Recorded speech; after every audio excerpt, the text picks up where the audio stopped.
Thanks for tuning in to this edition of the Grand Island Independent Podcast, The Real Night of the Twisters, Episode 6, Rebuilding Grand Island. Sponsored by Teoha's Tire.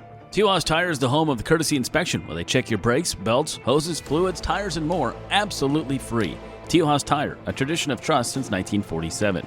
This will be the final episode of this series.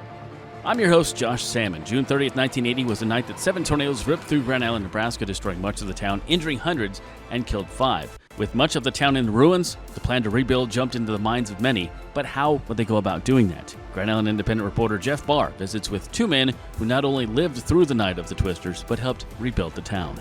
Craig Lewis lived through the storm and not only remembers the destruction that was caused, but the many people who jumped in and helped clean up as they started to rebuild Grand Island.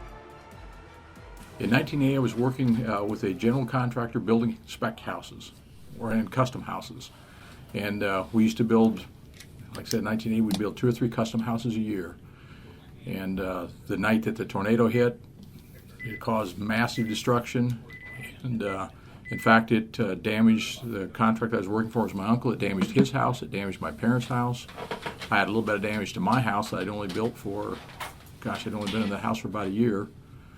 And in fact, my son was like 2 weeks old at the time. So my wife was home with a newborn son, and she stayed in our house without electricity and water for the next 2 weeks while I was busy cleaning up, because after that hit, as a building contractor, while we were busy putting houses back together and trying to clean up and get them ready to rebuild. So she was on her own for about 2 weeks. That's very interesting. So what was Grand Island? What did Grand Island look like the morning after the tornadoes? Absolutely devastation. I mean, there was total destruction, materials laying everywhere. It was difficult to find out locations of where you were because all the landmarks were gone. Street signs were taken down. There weren't landmarks. There used to be a greenhouse on the corner. That greenhouse was leveled, so it was hard to tell where you were at, actually. Particularly down on South Locust Street, there was, just massive destruction. You couldn't really tell for sure what area of town you were in at some points. Well, you grew up here. Absolutely. And you still weren't sure sometimes where you were. You were not. You weren't sure what street this was for sure because the houses and landmarks were gone. No trees or anything. So you would drive around to try to find the areas where you were in, and again, you knew roughly where you were at, and it was hard to get around because there was either debris laying in the streets or, the roads were blocked off and couldn't figure out where you were, and you did a good job. I ran around that night the tornado hit, in fact. I went from my in-laws' house basement to my parents' house that had the roof missing, to my house, to my uncle's house, to my brother-in-law's house, to try to make sure everybody was okay. What was it like for the next few weeks and months?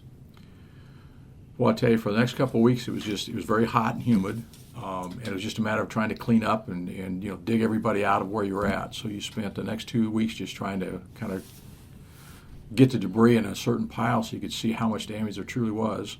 We had a tremendous lot of help from outside city limits.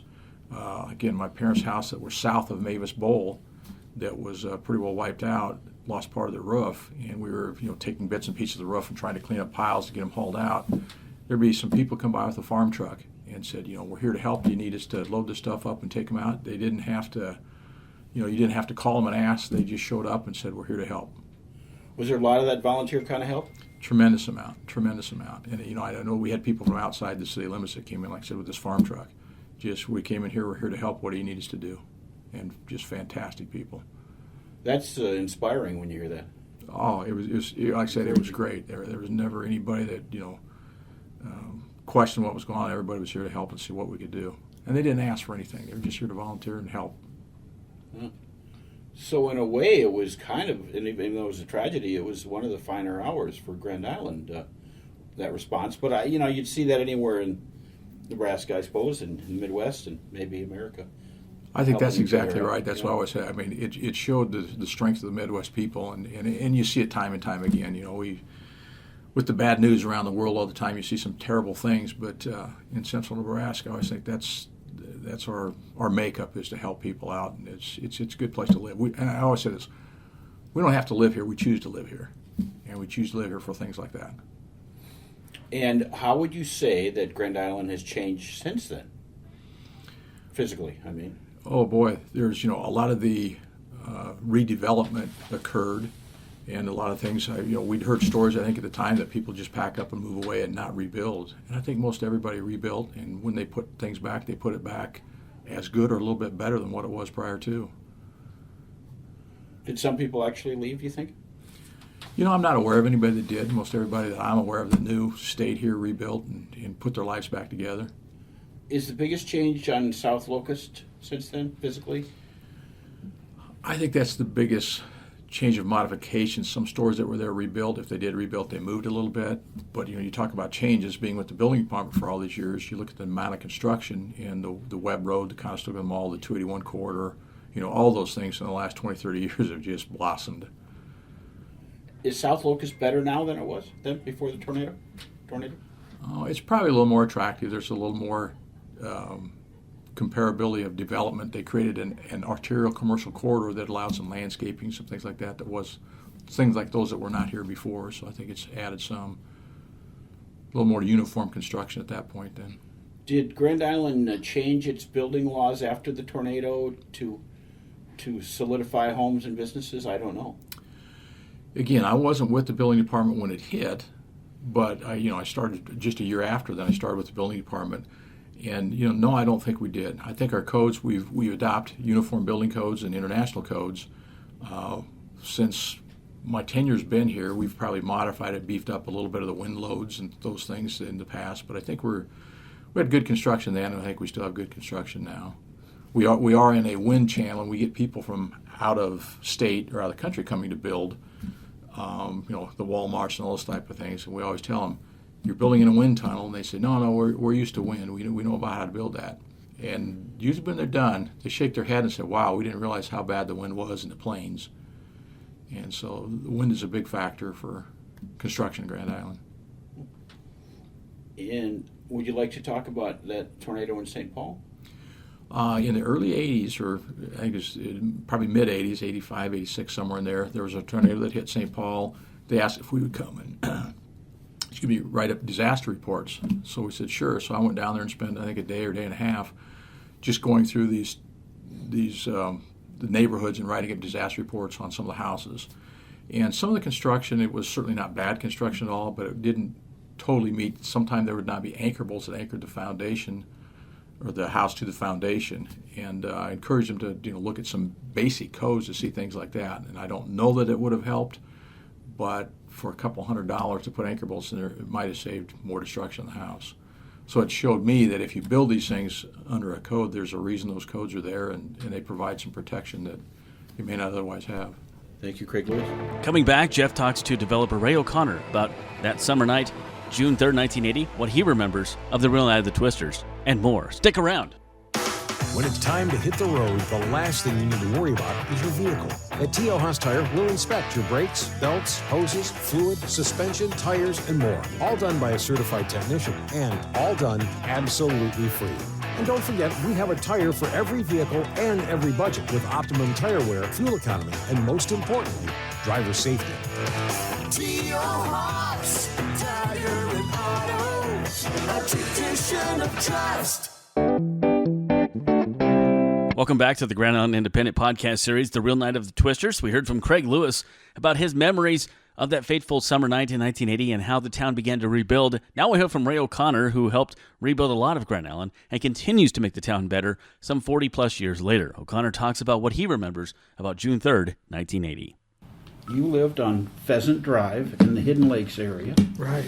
And you had a newborn son, Sean. And let's just take it from there. The tornadoes hit, and what did you do? 2 at the time. Okay. And my daughter Kelly was born in '79, so she was 1. Oh, uh-huh. She was 1. Uh-huh. We lived at 323 Pheasant Drive, Uh-huh. and the tornadoes hit, and it damaged. When the tornadoes hit, we went down in what we call the crawl space. Uh-huh. And I remember it was scary for my wife because it was all sand down there. And the utilities was knocked out, all the power was knocked off. So you're going down into, a kind of a stair down, and then you're sitting down there in sand underneath the house. And then next door, my neighbor, Mr. Cummings, he had part of his roof blown off. And then we had part of our garage damaged, but we didn't have a lot of damage. And then across the little lake, Larry Boson at that time, he had 422 South Gun Barrel Road. And he had all that. He had that horse barn there, that was affected. And then all that nice fencing was all blown down. It was all blown down. Wow.